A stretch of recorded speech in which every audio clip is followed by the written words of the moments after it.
वरिष्ठ समाज सेवी रितु सिन्हा ने घोषणा की है कि वे गौतम बुद्ध नगर लोकसभा क्षेत्र से निर्दलीय प्रत्याशी के रूप में लोकसभा चुनाव लड़ेंगी। आपको बता दें कि रितु सिन्हा दीदी की रसोई की संचालक भी हैं, जो गरीबों और जरूरतमंदों को मुफ्त भोजन प्रदान करती है। मीडिया से हुई बातचीत में रितु सिन्हा ने कहा कि मैं गौतम बुद्ध नगर के लोगों की सेवा करने के लिए प्रतिबद्ध हूं। मैं यहां राजनीति करने नहीं बल्कि बदलाव लाने आया हूं।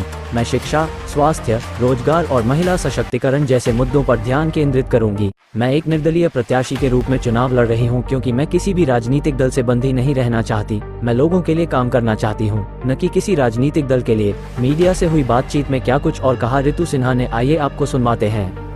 हमारी जनता की मांग है कि हमारी सेवाएं और कामों को देखते हुए जनता की मांग हुई कि भाई आप चुनाव लड़ें और हम सबके लिए आप मैदान में आए। आपका चुनाव लड़ना ही हम सबके लिए हित में अच्छा होगा, इसलिए हमें मैदान में आना पड़ा क्योंकि जनता की मांग है।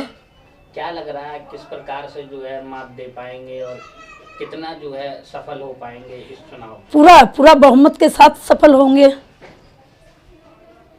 आपके द्वारा जो है बीजेपी को भी समर्थन प्राप्त है शुरू से ही, तो अब जो है बीजेपी के बिल्कुल आपसे मैं बताना चाहूँगी मीडिया के माध्यम से कि कोई किसी को विरोध में नहीं खड़ा होता है।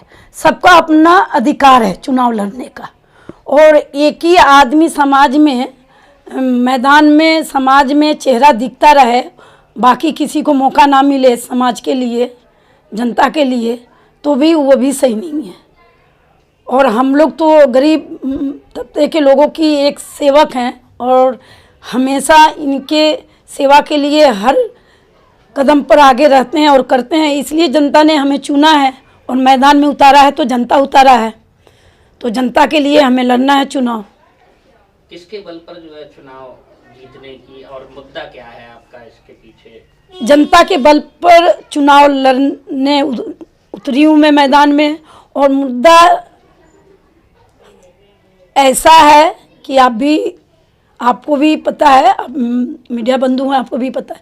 पहली तो बेरोजगारी बहुत बुरी तरह से है, दूसरी युवाओं की रोजगार तो बिल्कुल है ही नहीं, और दूसरा जो सरकारी हॉस्पिटल को जाकर देखिए कितना बुरा हाल है, उसमें हृदय रोग की इलाज बिल्कुल है ही नहीं।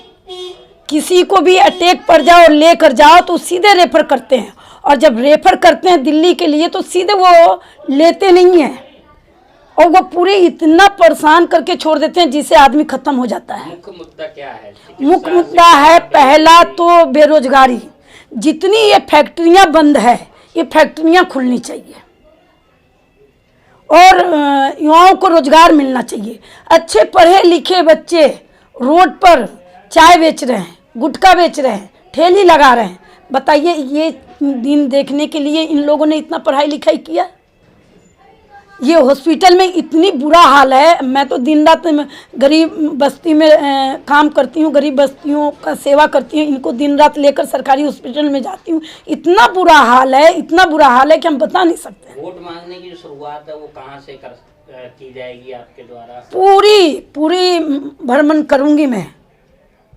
आरंभ कौन से सेक्टर, कौन से गांव से करेंगे? सबसे पहले हम अपने सेक्टर से शुरू करूँगी, 17 से। जी हाँ।